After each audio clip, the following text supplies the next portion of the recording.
구독, 좋아요, 알림 설정까지 부탁드려요. 안녕하세요. 찐테크TV 해외 주식 찐이슈입니다. 지난주 우리나라에서의 미국 주식 상위 잔고액과 순매수 결제액을 점검해보고 주간 이슈 곧바로 살펴보겠습니다.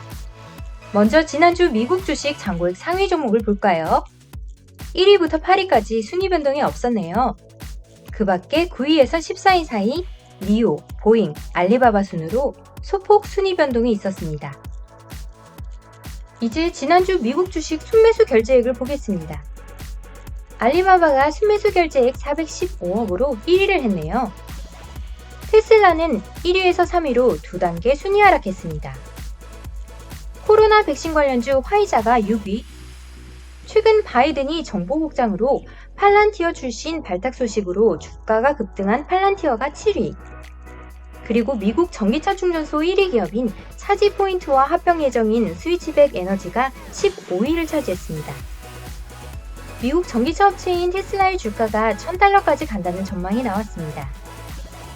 미국 웨드부시 증권사 댄 아이브스 애널리스트는 낙관적인 시나리오로 목표 주가를 $800에서 $1,000로 상향 조정했습니다. 전기차 판매 시장 비중이 현재 3%에서 2025년 10%로까지 확대될 것으로 기대하며 전기차 수요가 전 세계 시장에서 변곡점에 있다고 평가했는데요.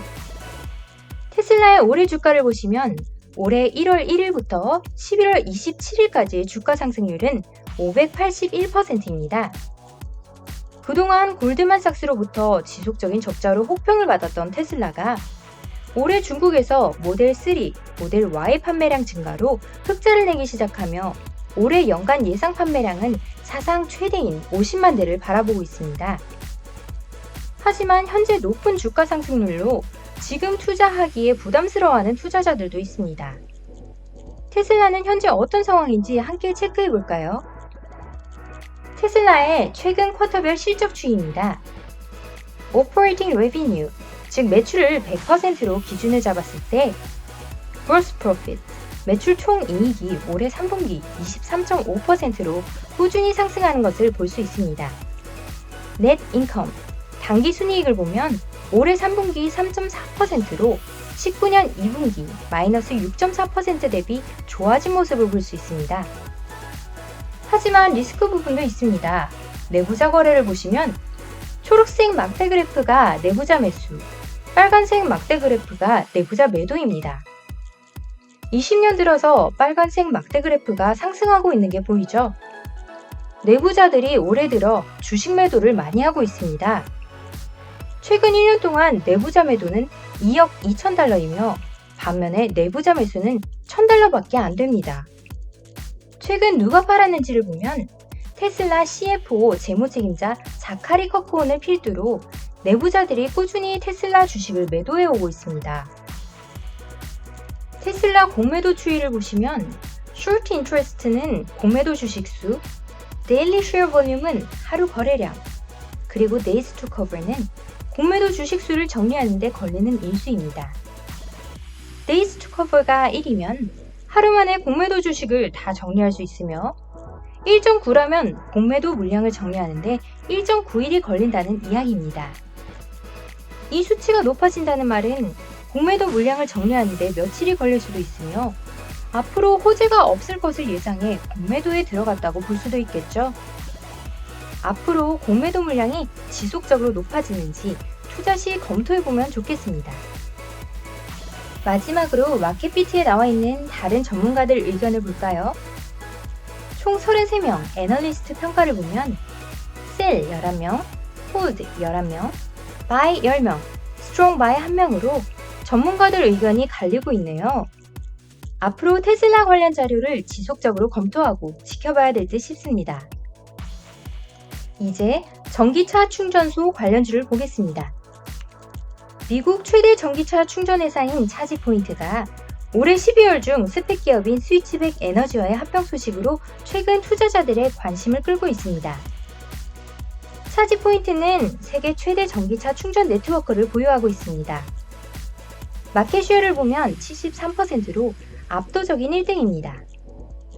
전 세계적으로는 멕시코, 호주, 미국, 캐나다, 유럽 등에서 16만 5천 개의 전기차 충전소를 운영하고 있습니다.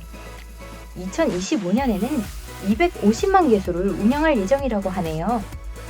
예상 연간 매출액을 보면 2021년에서 2026년까지 60%의 성장률을 회사 측에선 전망하고 있습니다.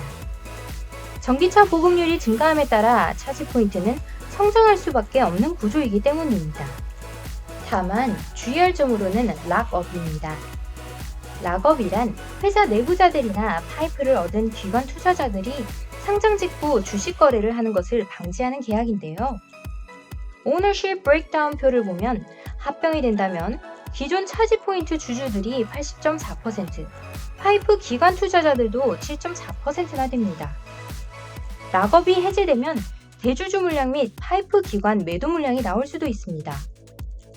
만약 올해 12월 중에 합병이 완료된다면 락업 해제일은 내년 6월 중으로 예상이 되네요.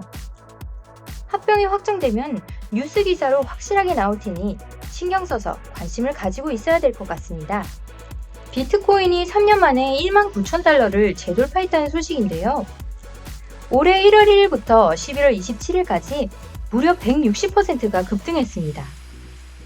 미국 온라인 결제업체 페이팔이 자사 플랫폼에서 가상화폐를 매매할 수 있게 할 계획이라고 발표하며 비트코인 상승 랠리가 촉발되었는데요. 페이팔은 올해 11월부터 우선적으로 비트코인 자체에 대한 거래 서비스를 시작했습니다.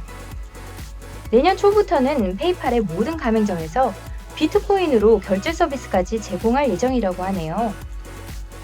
또한 페이팔은 이 기세를 몰아 암호화폐 수탁 회사 비트고를 인수하려 한다고 합니다. 페이팔은 아무래도 비트고 인수를 통해 페이팔만의 비트코인을 만들려고 하는 것 같습니다. 마지막으로 알리바바 소식입니다. 알리바바의 마윈 회장이 중국 금융권을 전당포에 비유한 발언을 했다가 자회사 엔트그룹의 중국 상장을 제지당했죠.